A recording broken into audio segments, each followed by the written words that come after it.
दोस्तों, एस्टेरॉयड जो कि पृथ्वी के लिए काफी टाइम से ही खतरा बने हुए है। पृथ्वी के इतिहास में कई ऐसी घटनाएं हुई है जिसकी वजह से यहाँ पर मौजूद जीवन बड़े स्तर पर प्रभावित हुआ है। लेकिन क्या ऐसा भविष्य में भी हो सकता है? ये सवाल वैज्ञानिकों के दिमाग में भी घूम रहा है। कुछ समय पहले एक ऐसी ही घटना चर्चा में आई थी कि साल 2029 में दुनिया खत्म होने वाली है, पर आखिर इस बात में कितनी सच्चाई है? क्या सच में कोई बड़ा सा एस्टेरॉयड धरती से टकराने वाला है जिसकी वजह से यहाँ का सारा जीवन खत्म हो जाएगा, या फिर ये सारी बातें फिजूल की है? आज आपको इस एस्टेरॉयड और उससे जुड़े हुए खतरों के बारे में सारा सच जानेंगे, तो इसलिए इस वीडियो के एंड तक बने रहना। हेलो एंड नमस्कार दोस्तों, मैं हूँ आपका दोस्त सुरेश सांचोरी और आप देख रहे हैं रहस्य टेलीविजन यूट्यूब चैनल। दोस्तों, वैसे तो इंसानों के ऊपर हमेशा से ही खतरा मंडराता रहता है, कभी सुनामी के रूप में तो कभी किसी घातक बीमारी के रूप में। लेकिन इस बार ये खतरा आसमान से आ रहा है, एक उल्कापिंड के तौर पर। इस उल्कापिंड का नाम अपोफिस है। कहा जा रहा है कि 13 अप्रैल 2029 को ये जो उल्कापिंड है ये हमारी पृथ्वी से आकर टकरा सकता है, जो कि बहुत ही ज्यादा घातक होगा। ये बिल्कुल किसी टाइम बॉम्ब की तरह है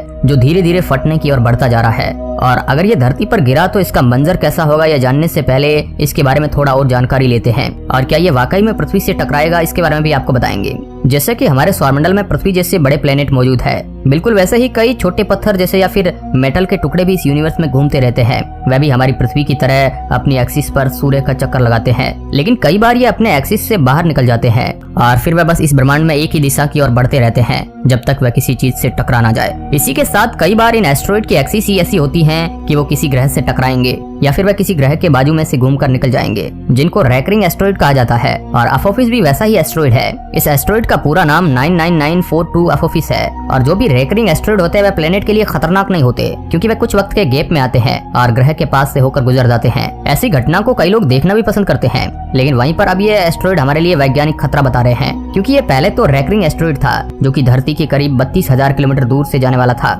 पर वैज्ञानिकों का कहना है कि अब इसका डायरेक्शन चेंज हो चुका है, इसलिए वैज्ञानिक इसके बारे में थोड़ी चिंता जता रहे हैं कि संभावना है कि यह पृथ्वी के नजदीक आ जाए। इसकी लंबाई करीब 380 मीटर की है, यानी कि 1200 फीट, जो कि धरती पर आने वाले आम एस्टेरॉयड के मुकाबले काफी बड़ी है। इसका जो आकार है वह करीब 3 फुटबॉल फील्ड जितना बड़ा है। इससे आप अंदाजा लगा सकते हो कि यह कितना ज्यादा बड़ा होगा। इसकी खोज 19 जून 2004 को 3 वैज्ञानिकों ने मिलकर की थी। इसकी खोज किट पिक इंटरनेशनल ऑब्जर्वेटरी में की गई थी। ये जो पूरा एस्टेरॉयड है ये चट्टान, निकल और लोहे से बना हुआ है। जब पहली बार साल 2004 में इसे खोजा गया था तब इसके ऊपर बिल्कुल भी ध्यान नहीं दिया गया था, क्योंकि उनको लगा कि ये और एक उल्कापिंड है जो कि धरती के बाजू से निकल जाएगा और इससे धरती को कोई भी फर्क नहीं पड़ेगा। लेकिन फिर धीरे धीरे ये जो एस्टेरॉयड है इसने अपनी डायरेक्शन को बदल लिया, जो कि खतरे का संकेत है। और जब वैज्ञानिकों को पता चला कि ये जो उल्कापिंड है ये धरती से आकर टकरा सकता है, संभावना है, तो वह वैज्ञानिकों के बीच बहुत ही ज्यादा पॉपुलर हो गया। अगर ये धरती से नहीं टकराता तो भी ये पृथ्वी के लिए हर हाल में खतरनाक है। ऐसा क्यों है, इसके बारे में हम आपको बताते हैं। सबसे पहली बात है कि ये इंसानी इतिहास में पहली बार होगा कि हम किसी एस्टेरॉयड को हमारी नंगी आंखों से जाते हुए देख पाएंगे। ये इतना ज्यादा तेज होगा कि 1 घंटे के अंदर कई मील पार कर लेगा। आप भी इसे अपनी खुली आंखों से आसमान में देख पाओगे, क्योंकि ये अफ्रीका से होता हुआ जब अमेरिका की तरफ बढ़ेगा तभी हम भी इसे देख पाएंगे। इसकी रफ्तार चंद्र ग्रहण की रफ्तार से भी ज्यादा तेज होगी। इसी के साथ ये बहुत ही ज्यादा ब्राइट होगा। कई देशों में ये रात के वक्त देखने को मिलेगा और अगर ऐसा हुआ तो उन देशों में ये किसी आम टूटे तारे से 30 गुना ज्यादा तेजी से चमक रहा होगा। ये बिल्कुल ऐसा लग रहा होगा जैसे कि आसमान से सूरज का गोला आ रहा है। और जिस जगह पर यह सुबह के वक्त दिखेगा वहाँ पर भी इसकी रोशनी काफी तेज होगी और ध्यान लगाकर देखा जाए तो इंसान उसे भी अपनी नंगी आंखों से देख सकेंगे। अब अगर ये धरती से इतना ज्यादा पास से गुजर रहा है तो यकीनन ये हमारे लिए काफी ज्यादा खतरनाक होगा, और ये सच भी है। हालांकि दोस्तों ये पृथ्वी से शायद नहीं टकराएगा, क्योंकि संभावना है और संभावनाओं को हम हकीकत नहीं कह सकते हैं। सबसे पहले बात कर लेते हैं कि अगर ये धरती से टकरा गया तो क्या होगा। हम नॉलेज पर्पज के लिए बात कर रहे हैं। अगर ये धरती से टकराता है तो फिर ये जहाँ पर भी टकराएगा वहाँ पर बहुत ही ज्यादा तबाही हो जाएगी। ये 100 से भी ज्यादा किलोमीटर तक तबाही को लेते जाएगा। अंदाजे से कहा जा रहा है कि इसका इम्पैक्ट 1000 मेगाटन TNT से भी ज्यादा खतरनाक है, यानी कि इसका इम्पैक्ट करीब 100 न्यूक्लियर वेपन से भी ज्यादा खतरनाक होगा। अब आप अंदाजा लगा सकते हो कि इसका इम्पैक्ट कितना ज्यादा होगा।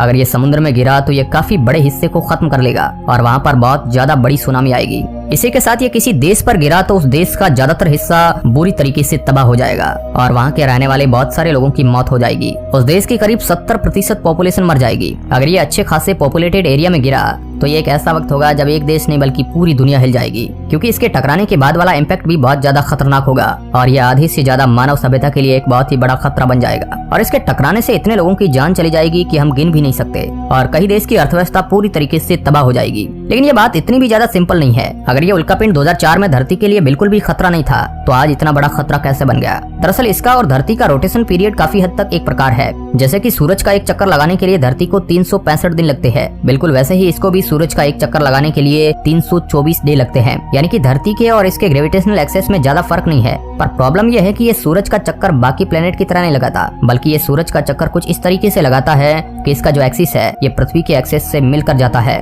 ऐसे में कुछ सालों के गैप में कुछ ऐसा कॉम्बिनेशन बन जाता है, और जब ये धरती के पास से गुजरता है तो धरती का गुरुत्वाकर्षण इसे अपनी तरफ भी खींच सकता है और इसका डायरेक्शन थोड़ा चेंज हो जाता है। इसकी वजह से जब वह दूसरी बार धरती के पास आता है तब वह धरती के और भी ज्यादा करीब से गुजरता है। ऐसे में पिछले कुछ सालों में धरती के पास आए बिना ही दूसरे प्लेनेट और ऑब्जेक्ट्स के ग्रेविटेशनल फोर्स की वजह से ये धरती के बहुत ही ज्यादा पास आ चुका है। इसलिए साल 2004 में जो उल्कापिंड हमारे लिए कोई खतरा नहीं था, आज वह बहुत बड़ा चिंता का विषय है। अब साल 2029 में या तो यह उल्कापिंड धरती से आकर टकरा जाएगा या फिर वह धरती के पास से होकर गुजर सकता है। ऐसी सिचुएशन में जब तक वह धरती के बहुत ज्यादा पास में नहीं आ जाता तब तक वैज्ञानिक पक्के तौर पर कुछ नहीं बता सकते हैं कि इसका क्या होगा, क्योंकि अगर ये अभी जैसा चल रहा है वैसे ही चलता रहा तो फिर ये उल्कापिंड हमारी धरती के बहुत ज्यादा पास से होकर गुजर जाएगा, और अगर इसकी डायरेक्शन में और भी चेंज आया तो हो सकता है ये धरती से टकरा जाए। ऐसे में साल 2029 में अगर ये उल्कापिंड धरती से टकराता है तो वह बहुत ही बड़ी तबाही करेगा और जिससे काफी बड़ी आबादी का विनाश तय है। लेकिन अगर वह धरती से नहीं टकराता है और वह धरती के पास से गुजर जाता है तो फिर इसके बाद वाले टाइम गैप के बाद जब ऐसी ही कॉम्बिनेशन बनेगा तब वह यकीनन धरती से टकराएगा ही।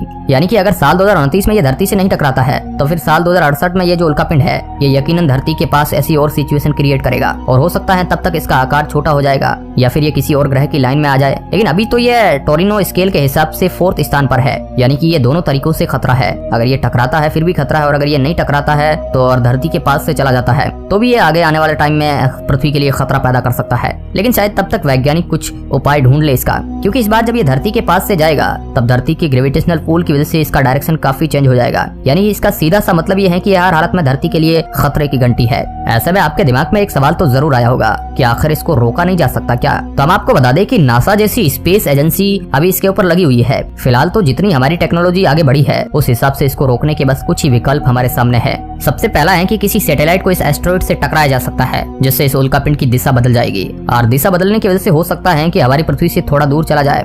लेकिन फिर जब ये अगली बार आएगा तब हो सकता है इसका सीधा निशाना फिर पृथ्वी ही हो। पर ऐसा करने में एक दुविधा ये भी है कि अगर ये मिशन सही से नहीं हुआ तो फिर हो सकता है ये एस्टेरॉइड धरती के पास से गुजरने की जगह पर सीधा धरती से टकरा जाए। और दूसरा ऑप्शन, जो कि सबसे कम रिस्क वाला ऑप्शन, ये है कि उस एस्टेरॉइड के ऊपर 2 से 3 सैटेलाइट और रॉकेट लगाया जाए, और फिर जो कि अपने कंबस्टेशन पावर की मदद से उसका पाथ चेंज कर सके। लेकिन ये बिल्कुल भी आसान नहीं होगा। और तीसरा और सबसे खतरनाक ऑप्शन है न्यूक्लियर या फिर हाइड्रोजन बॉम्ब। अगर इसका इस्तेमाल किया जाए तो फिर क्या होगा इसका कोई भरोसा नहीं है, लेकिन ये आखिरी रास्ता होगा। अगर वैज्ञानिकों को कोई भी विकल्प नहीं मिला तो फिर यही करना पड़ेगा, जिसमें बहुत ही ज्यादा रिस्क है। फिलहाल तो साइंटिस्ट कह रहे हैं कि अभी तो धरती के बहुत पास से निकल जाएगा। मान लीजिए इस एस्टेरॉइड के टकराने का 1% भी चांस भी है तो ये बहुत ही ज्यादा हमारे लिए डेंजरस है। अब आप इसके बारे में क्या सोचते हैं कमेंट बॉक्स में जरूर बताएं। वैसे डरने की जरूरत नहीं है, साइंटिस्ट कुछ ना कुछ इसका उपाय तो ढूंढ ही लेंगे। वीडियो के अंत तक बने रहने के लिए आपका बहुत बहुत धन्यवाद।